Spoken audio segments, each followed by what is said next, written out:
এই বৈষম্য বিরোধী ছাত্র দলের আন্দোলন সাবেক ছাত্র নেতা সালঙ্গা থানা যুব দলের বিপ্লবী যুগ্ম আহ্বায়ক মেহেদী হাসান আমজাদ ভাই আমাদের মাঝে এসে উপস্থিত হয়েছেন।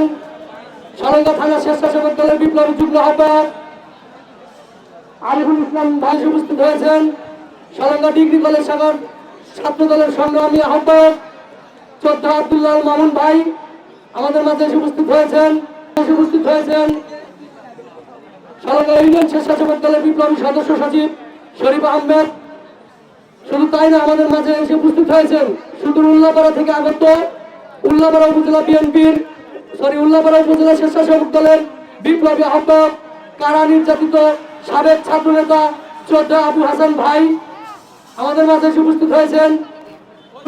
চরবেড়া সোনার বাংলা সংসদের পক্ষ থেকে আন্তরিক শুভেচ্ছা অভিনন্দন।